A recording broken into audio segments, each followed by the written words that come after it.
অনেক বড় ঘটনা ঘটতে যাচ্ছে, এটা একটা ইতিহাস। জায়গা উঠেন পুরানা সিস্টেমটাকে ভাঙ্গা চুরা চুরমার করে। মাহমুদুর রহমান, পিনাকি ভট্টাচার্য এরা কি নতুন রাজনৈতিক দল গঠন করতে যাচ্ছেন? যদি করে থাকেন, নিঃসন্দেহে বাংলাদেশের রাজনীতি একটা নতুন অধ্যায় কায়েম হবে। বন্ধুরা, আজকে একটি অত্যন্ত গুরুত্বপূর্ণ বিষয় আপনাদের সামনে আলাপ করব।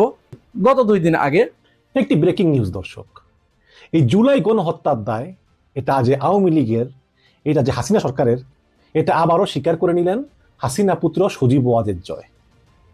দেরিতে হলেও তার সুমতি হলো।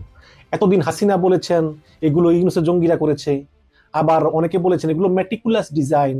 দেখছেন ডক্টর ইউনূস স্যারকে ওনার চিন্তা ভাবনা থেকে এক চুলো কেউ নড়াইতে পারবে না। অনেকেই ভাবতেছে ভাই ডর দেখাইলে ডরাইবো উনি ডরানোর লোক না রে ভাই, ওগুলো পার হয়ে আসছে তো উনাকে ভয় দেখায় কেউ কিছু করতে পারবেন না। যুক্তরাষ্ট্রে বসে বাংলাদেশ প্রসঙ্গে আবারও বিতর্কিত মন্তব্য করে আলোচনায় এসেছেন ক্ষমতাচ্যুত প্রধানমন্ত্রী শেখ হাসিনার ছেলে সজীব ওয়াজেদ জয়। অ্যাসোসিয়েটেড প্রেসকে দেওয়া এক সাক্ষাৎকারে তিনি স্বীকার করেছেন, জুলাই আন্দোলনের সময় শেখ হাসিনা সরকারের দমনপীড়ন ছিল। দর্শক, এবার হাসিনা পুত্র জয় প্রকাশ্যে তার মায়ের সব অপকর্মের কথা স্বীকার করলো, ফলে আন্তর্জাতিকভাবে নিষিদ্ধ হতে যাচ্ছে আওয়ামী লীগ। অন্যদিকে মাহমুদুর রহমান মান্না এবং পিনাকি ভট্টাচার্য মিলে একই ঘোষণা দিতে যাচ্ছে, যা জানলে আপনারা অবাক হয়ে যাবেন। দর্শক, আজকের এই ভিডিওটি খুবই গুরুত্বপূর্ণ, তাই ভিডিওটি না টেনে একটি লাইক দিয়ে দেখতে থাকুন সম্পূর্ণ ভিডিওটি। আর চ্যানেলে নতুন দর্শক হয়ে থাকলে চ্যানেলটি সাবস্ক্রাইব করে আমাদের সঙ্গে থাকুন। একটি ব্রেকিং নিউজ দর্শক, এই জুলাই গণহত্যার দায় এটা আজ আওয়ামী লীগের, এটা যে হাসিনা সরকারের, এটা আবারও স্বীকার করে নিলেন হাসিনা পুত্র সজীব ওয়াজেদ জয়। দেরিতে হলেও তার সুমতি হলো। এতদিন হাসিনা বলেছেন এগুলো ইউনূসের জঙ্গিরা করেছে, আবার অনেকে বলেছেন এগুলো মেটিকুলাস ডিজাইন, জঙ্গিরা করেছে। পুলিশ 7.62 রাইফেল ব্যবহার করে না, অথচ আমরা দেখেছি ঝাঁকে ঝাঁকে পুলিশ এই 7.62 সেমি অটোমেটিক চাইনিজ সাবমেশিন গান ব্যবহার করে মানুষ মারছে। কত মিথ্যা কথা, কত গুজব। শেষ পর্যন্ত সজীব ওয়াজেদ জয় স্বীকার করে নিলেন যে এই জুলাই গণহত্যার জন্য তারাই দায়ী, তার দল দায়ী এবং পার্টিকুলারলি তার মা দায়ী। এগুলো স্বীকার না করে তো কোনো উপায় নেই। এত কিছু, এত জাতিসংঘের রিপোর্ট, হিউম্যান রাইটস ওয়াচের রিপোর্ট, আরো বিভিন্ন জায়গার বিভিন্ন রিপোর্টে সবকিছুতে প্রমাণিত হয় যে এগুলো আসলে আওয়ামী লীগ ঘটিয়েছে এবং এগুলো হয়েছে শেখ হাসিনার নির্দেশে। এবং অনেকে হয়তো অনেক কথা বলবেন যে ভাই জয়ের তো কথা ঠিক নেই। এটাও ঠিক আছে। যেমন হাসিনা পালিয়ে যাওয়ার পর জয় বলেছিল যে আমি, আমার ফ্যামিলি, আমরা আর আপনাদের সুখ দুঃখের ভিতরে নাই। তারপরের দিন বলল আমার মা রাজনীতি করবে না, আবার তারপরে বলল তার মা আবার বাংলাদেশে আসবে। এরকম বিভিন্ন সময় বিভিন্ন কথা বলেছে, সেটা সত্য। বাট আমার মনে হয় যে এবার তিনি যে কথাটা বলেছেন যে তাদের এই ভুলের কারণেই আসলে এই জুলাই গণহত্যা, এবং এই জুলাই গণহত্যার জন্য তারাই দায়ী, এটা বলেছেন। কোথায় বলেছেন? বলেছেন বার্তা সংস্থা এপি কে। এবং দর্শক, বার্তা সংস্থা এপি এই নিউজটা ইংলিশে লিখেছে, যেহেতু এটা ইন্টারন্যাশনাল গণমাধ্যম, তো সেটা থেকে অনুবাদ করেছে আবার চ্যানেল আই। তো আমি ওই চ্যানেল আই এর অনুবাদকৃত অংশটা আপনাদেরকে পড়ে শুনাই। চ্যানেল আই হেডলাইন দিয়েছে, জুলাই আন্দোলনে হাসিনা সরকারের নিষ্ঠুর দমন পীড়ন ভুল ছিল। খেয়াল রাখবেন, জুলাই আন্দোলনে হাসিনা সরকারের নিষ্ঠুর দমন পীড়ন ভুল ছিল। কে বলেছেন? সজীব ওয়াজেদ জয়। জুলাই আন্দোলনে আন্দোলনকারীদের উপর শেখ হাসিনা সরকারের নিষ্ঠুর দমন পীড়ন ভুল ছিল বলে মন্তব্য করেছেন ক্ষমতাচ্যুত প্রধানমন্ত্রী শেখ হাসিনার ছেলে সজীব ওয়াজেদ জয়। আজ বৃহস্পতিবার অ্যাসোসিয়েটেড প্রেস এপি নিউজকে দেওয়া সাক্ষাৎকারে তিনি এক মন্তব্য করেন। শেখ হাসিনা সরকারের কিছু ভুলের কথা স্বীকার করে জয় বলেন যে জাতিসংঘ প্রতিবেদনে 1400 জন নিহত হওয়ার কথা বলা হয়েছে, তবে অন্তর্বর্তীকালীন সরকারের স্বাস্থ্য উপদেষ্টা 800 জন নিহতের কথা বলেছেন। দেশ অস্থিতিশীল হলে ইসলামপন্থীরা লাভবান হবে উল্লেখ করে সজীব ওয়াজেদ জয় বলেন যে আওয়ামী লীগকে বাইরে রেখে প্রফেসর ইউনূস কারসাজিপূর্ণ নির্বাচনের পরিকল্পনা করতেছেন।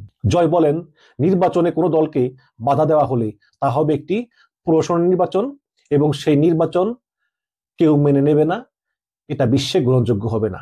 জয় আরো বলেন, ডক্টর মোহাম্মদ ইউনূসের নেতৃত্বাধীন বর্তমান সরকার যদি অন্তর্ভুক্তিমূলক নির্বাচন আয়োজন করতে ব্যর্থ হয়, তাহলে বাংলাদেশ রাজনৈতিকভাবে অস্থিতিশীল থাকবে।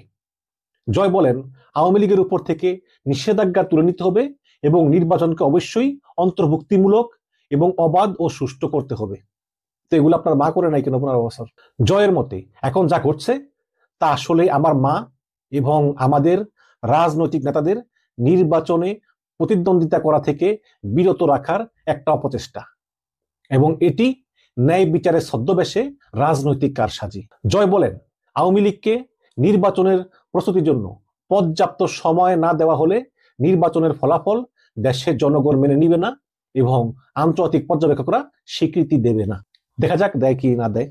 মানে জয়ের কথা হচ্ছে যে এই নির্বাচনের ফলাফল দেশের জনগণ মেনে নিবে না। এখন এই যে আপনার আমার যে ভুয়া নির্বাচন 14, 18, 24 এগুলো তো দেশের জনগণ মানে নাই, তাতে আপনাদের কি আইসে গেছে? এখন জনগণ মেনে নিবে না এবং আন্তর্জাতিক পর্যবেক্ষকরা স্বীকৃতি দিবে না। ভালো কথা, দেখি না। ইউরোপ সরকারের বিরুদ্ধে মানবাধিকার লঙ্ঘনের অভিযোগ তুলে সজীব ওয়াজেদ জয় বলেন যে আওয়ামী লীগের নেতাকর্মী এবং দলীয় সমর্থকদের 1 বছরের বেশি সময় ধরে জেলে রাখা হয়েছে এবং জামিনও দেওয়া হচ্ছে না, প্রচুর জামিন দেওয়া হচ্ছে, যা ধরা হচ্ছে 80% জামিন হয়ে যাচ্ছে মিথ্যা কথা বলে।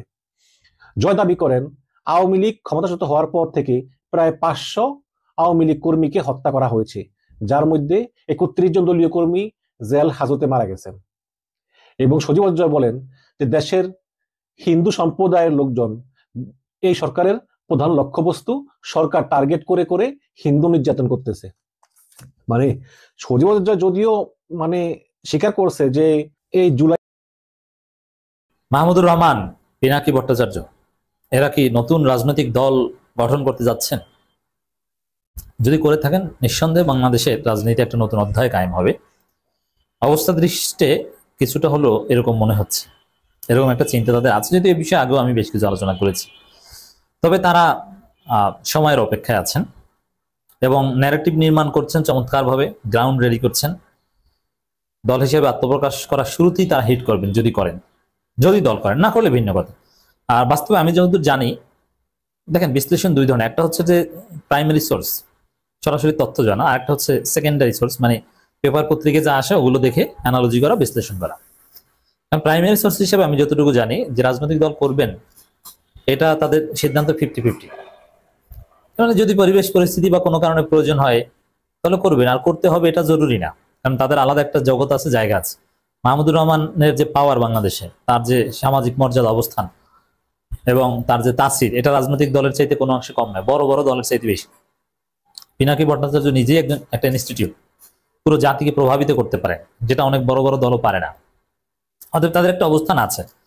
যদিও মাঠে ময়দানে লোক, কমিটি ডাক দিলেই লোক পাবেন, কোথাও গেলেই হাজার হাজার মানুষ চলে আসবে, এটা হয়তো বা প্রথমে অনেকদিন আসবে। আর এই যে তাদের অনুসারী সমর্থক বেশিরভাগই হয়তো বা জামাত শিবির, এই কারণে রাজনৈতিক দল করে গ্রামে গঞ্জে চষে বেড়ানো আর ইনফ্লুয়েন্সার হিসেবে এক্সিস্ট করা এক না। তারপরে তাদের আলাদা আলাদা অবস্থান আছে। রাজনৈতিক দল করতে হবে এটা জরুরি না, রাজনৈতিক দল না করেও তারা রাজনীতিতে প্রভাব বিস্তার করতে পারবেন। এই জন্য তাদের সিদ্ধান্ত হচ্ছে 50-50, এটা হচ্ছে প্রাইমারি সোর্স। আর সেকেন্ডারি অ্যানালাইসিসের কথা যদি বলি, অবস্থা দৃষ্টিতে মনে হচ্ছে যে তারা দল করতে পারে, সম্ভাবনা রয়েছে। তবে দল করলে শুরুতে হিট করবেন। একটা সেমিনার হয়েছে যেখানে এবি পার্টি, আপ বাংলাদেশ যৌথভাবে এটা আয়োজন করেছে। মাহমুদুর রহমান সেখানে প্রধান অতিথি হিসেবে বক্তব্য দিয়েছেন এবং মাহমুদুর রহমান যে কথা বলেছেন, এবি পার্টি, আপ বাংলাদেশ যে কথা বলেছে, কন্টেন্টগুলো যদি আমরা একত্র করি তাহলে এই প্রচলিত রাজনৈতিক দলগুলোর বাইরে একটা রাজনৈতিক শক্তি, তৃতীয় ধারার আভাস পাওয়া যায়। এমনকি এনসিপিকেও প্রচলিত রাজনৈতিক দলগুলোর কাতারে ফেলছেন। এনসিপিকেও তারা নতুন ধারার তৃতীয় শক্তি গঠনের সাথে রাখছেন না, এবং এটা তারা পারবেন। যেমন মাহমুদুর রহমান বলেছেন, বড় রাজনৈতিক দলগুলো জুলাইকে বিপ্লব বলতে চায় না। এখন বড় দলগুলো, এর মানে কিন্তু জামাতও আছে, জামাতও জুলাই বিপ্লব বলে না, জুলাই অভ্যুত্থান বলে। আর বিপ্লব মানে একদম সবকিছু উল্টে পাল্টে ফেলা, পুরোপুরি নতুন বাংলাদেশ, নতুন কাঠামো, এস্টাবলিশমেন্ট ভেঙে চুরে চুরমার করে ফেলা। এই বক্তব্যের তাৎপর্য হচ্ছে বড় দলগুলো জুলাইকে বিপ্লব বলে না। আবার এনসিপি তো জুলাই বিক্রি করে খেয়েছে, এনসিপির অবস্থা খারাপ। অতএব ভাই, আমরা জুলাইকে বিপ্লব বলি, আমরা জুলাই বিপ্লবী, আমরা একদম সবকিছু উল্টে পাল্টে তছনছ করে দিয়ে নতুন বাংলাদেশ গড়ব। পিনাকি ভট্টাচার্য মানেই তো বিপ্লবী, মাহমুদুর রহমান মানেই তো বিপ্লবী। মাহমুদুর রহমান মানে মাথা নত না করা। এদিকে এর সাথে আরেকটা খবর মিলে যায়, এবি পার্টি তারা দফায় দফায় মিটিং করছে বিভিন্ন দলের সাথে। তারা বিএনপি জামাতের বাইরে একটা নতুন বলয় সৃষ্টি করতে যাচ্ছে। আপ বাংলাদেশকে তারা সাথে নিয়েছে। যদি ঘুরে ফিরে তারা আগামী নির্বাচনে হয়তো বা জামাতের পক্ষে আসবে, কিন্তু তারা একটা আলাদা বলয় তৈরি করতে চাচ্ছে। এই ক্ষেত্রে আলাদা বলয় কিছু রিয়ালিটি আছে। আপনারা দেখেছেন যে বাংলাদেশে এনসিপি এবং গণ অধিকার পরিষদ সহ আরো কয়েকটা দল মার্জ হয়ে যাওয়ার চেষ্টা করে ব্যর্থ হয়েছে। সেক্ষেত্রে এবি পার্টি বন্ধুরা, আজকে একটি অত্যন্ত গুরুত্বপূর্ণ বিষয় আপনাদের সামনে আলাপ করব।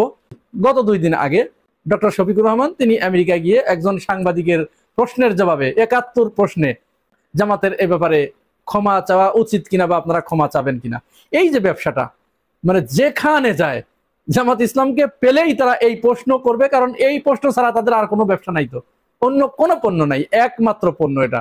বিভিন্ন দোকানদারদের বিভিন্ন ধরনের পণ্য থাকে, একটা দোকানে শত শত রকমের পণ্য থাকে। তারা একটা কাস্টমার আসলে পরে ওই পণ্য না পেলে আরেকটা পণ্য নেয়, আরেকটা না পেলে আরেকটা নেয়, বিকল্প। যেমন ওষুধ কোম্পানির কথাই আমি আপনাকে বলি, ওষুধ কোম্পানির এক গ্যাসের ট্যাবলেট যেটা ইসোমোপ্রাজল, এই ইসোমোপ্রাজলের ভিতরে বিভিন্ন কোম্পানি, কেউ বানিয়েছে ম্যাক্স প্রো, কেউ বানিয়েছে মাপস, কেউ বানিয়েছে পেন্টানিক্স ইত্যাদি ইত্যাদি। আমি তো আর এত ডাক্তার না, এত নামও জানি না, তবে কিনে খেতে খেতে এই নামগুলো মুখস্থ হয়েছে আর কি। তো বিকল্প আছে, অর্থাৎ একটা না পেলে আরেকটা। কিন্তু 71 কিছু মানুষের কাছে, চেতনা ব্যবসায়ীদের কাছে একমাত্র পণ্য, তাদের এছাড়া আর কোনো পণ্য নাই। ওই পণ্য যদি কোনো রকম একটু মায়ের খেয়ে যায়, তাদেরকে পথে বসতে হবে, রাস্তায় নামতে হবে। সেরকমই একটা ঘটনা আমার কাছে মনে হচ্ছে। এটি আমার জাস্ট পার্সোনাল অভিমত, আমি আমার ব্যক্তিগত অভিমত আপনাদের সামনে তুলে ধরছি। জামাত ইসলামের আমির তিনি 71 প্রশ্নে, আবার ওইখানে ওই সাংবাদিকের প্রশ্নে তিনি ক্ষমা চেয়েছেন, দুঃখ প্রকাশ করেছেন, নিঃশর্ত ক্ষমা চেয়েছেন। এখন অনেকেই নেটিজেনরা বা জামাতের অনেক কর্মী সমর্থকরাও তারা বলছে যে জামাত এই কাজ করে ভুল করলো। 71 সম্পর্কে ক্ষমা চেয়ে ভুল স্বীকার করে জামাত আবার আরেকটি ভুলের পরিচয় দিল। তারা যে এটি যুক্তি দিচ্ছে, জামাত এই ব্যাপারে ক্ষমা চাওয়ার অর্থ হচ্ছে জামাতের যে নেতাগুলোকে শেখ হাসিনা বিনা বিচারে ক্যাঙ্গারু ট্রায়াল বসিয়ে জুডিশিয়াল কিলিং ঘটিয়েছে, এদেরকে হত্যা করেছে, এটির বৈধতা দেয়া হলো। অর্থাৎ তারা এই দোষে দুষ্ট ছিল, সেটি জামাত আমির স্বীকার করে নিলেন। তারা আরো বলছে যে জামাত আসলে ওই সময় 71 সালে অপরাধ করেছে, এই ক্ষমা চাওয়ার ভিতরে এটি মেনে নিল। আরো কিছু কিছু কথা তারা বলছে, কিন্তু আমার কাছে মনে হয় যে না, এমনটি নয়। আমার কাছে মনে হচ্ছে জামাত ইসলাম ভুল স্বীকার করে ক্ষমা চেয়ে খুব বিচক্ষণতার পরিচয় দিয়েছে এবং ভালো একটা কাজ করেছে। কেন? ওই যে বললাম যে চেতনা ব্যবসায়ীদের একমাত্র পণ্য এটি ছিল, অর্থাৎ তাদের কাছে ইসোমোপ্রাজলের বিকল্প আর কিচ্ছু ছিল না। না ছিল তাদের কাছে পেন্টোনিক্স, না ছিল তাদের কাছে মাপস, না ছিল তাদের কাছে প্রোলক, কোনো কিচ্ছুই ছিল না, একমাত্র ইসোমোপ্রাজল ছিল। ইসোমোপ্রাজল হচ্ছে তাদের 71 চেতনা। জামাত আমির পরিষ্কার করে এখানে বলেছেন, তিনি একটা ইতিহাস বর্ণনা করেছেন, কয়েকটা চ্যানেলে এই খবর প্রকাশিত হয়েছে। সেই তাদের খবরের ধরন দেখে আমার কাছে যেটি মনে হচ্ছে যে তারা এটি স্বীকার করে নিয়েছে যে হ্যাঁ, জামাত আমির যেটি বলেছে সেটি সঠিক কথা। কি বলেছেন জামাত আমির? তিনি বলেছেন যে 1971 সালে যে আল বদর আর শামস, এই যে কথাগুলো বলা হয়, এইগুলো মূলত পাকিস্তান সরকারের সৃষ্ট বাহিনী। এটা কিন্তু কোনো বেসরকারি বাহিনী নয়, এটি ছিল সরকারি বাহিনী। আর শাম ছিল সরকারি বাহিনী, আল বদর ছিল সরকারি বাহিনী, ওটা পাকিস্তান সরকার গঠন করেছিল। আর ওই সময় জামাত ইসলাম ছিল বেসরকারি একটি বাহিনী, একটা দল। তো একটা দল জামাত ইসলাম তখন ভেবেছিল যে পূর্ব পাকিস্তান এবং পশ্চিম পাকিস্তান যদি ভেঙে যায়, ভাগ হয়ে যায়, তাহলে পুরা ফায়দা লুটবে ভারত। ভবিষ্যতে আমরা পাকিস্তানের হাত থেকে ভারতের কাছে গিয়ে পড়বো এবং ভারত অদূর ভবিষ্যতে বাংলাদেশের সাথে এমন আচরণ করবে যেখান থেকে আমরা আর রক্ষা পাবো না। এই বোধ থেকে জামাত ইসলাম তখন দলগতভাবে সিদ্ধান্ত নিয়েছিল যে তারা দেশ ভাগের বিপক্ষে। এটা যে কেউ চাইতেই পারে, যে কেউ চাইতে পারে। এখন যদি আমার দেশের এই যে পাহাড়ে যেটি হচ্ছে, আমরা কি চাইবো কেউ যে পাহাড় ভাগ হয়ে যাক? এখন মনে করেন ভারত ওখানে পাহাড়ে, এই যে রাঙামাটি, বান্দরবান, খাগড়াছড়ি 3টি জেলায় ভারত যেভাবে উস্কানি দিচ্ছে, এখন এটা মনে করেন যে ভাগ হয়ে গেল। তো ভাগ হয়ে যাবার পরে আমরা কি তাহলে রাজাকার হব? না, মোটেই রাজাকার হব না আমরা। কারণ পাহাড় কেন আমাদের থেকে? এটা তো আঞ্চলিক অখণ্ডতা, এই অখণ্ডতা বজায় রাখা আমাদের দায়িত্ব। জামাত ইসলাম সেটি চেয়েছে। এরপরে জামাতের আমির বলেছেন যে ওই সময় শেখ মুজিব সাহেব 10 জানুয়ারি 1972 তিনি দেশে আসলেন, বাংলাদেশে ফিরে আসলেন। বাংলাদেশে ফিরে এসে তিনি ক্ষমতা গ্রহণ করলেন। ক্ষমতা গ্রহণ করার পরে তিনি 2টি বিষয়ে মামলা হলো, 2টি বিষয়ের তিনি বিচার করলেন। এক হচ্ছে সরাসরি যারা অপরাধী, গণহত্যার সাথে সরাসরি যারা জড়িত, এইখানে 195 জন চিহ্নিত যুদ্ধ অপরাধী ছিল। এইখানে পূর্ব পাকিস্তানের একজন ব্যক্তিও ছিল না, কোনো নাগরিক ছিল না, সব ছিল এই 195 জনের ভিতরে সবাই পশ্চিম পাকিস্তানের নাগরিক এবং তারা সবাই সেনাবাহিনীর সদস্য। তাদেরকে তিনি বিচার করলেন 195 জনকে। আর কোলাবোরেট হিসেবে যাদেরকে বিচার করলেন, যাদেরকে বিচারের আওতায় আনলেন, তারা পূর্ব পাকিস্তানের নাগরিক। এবং এখানে দুটি মামলা হয়। এই মামলায় 24,000 জনকে আসামি করা হয়। সম্পূর্ণ ভিডিওটি দেখলেন, আশা করি বিষয়টি বুঝতে পেরেছেন। এই নিয়ে আপনার গুরুত্বপূর্ণ মন্তব্যটি অবশ্যই কমেন্ট বক্সে জানিয়ে দিবেন। ধন্যবাদ।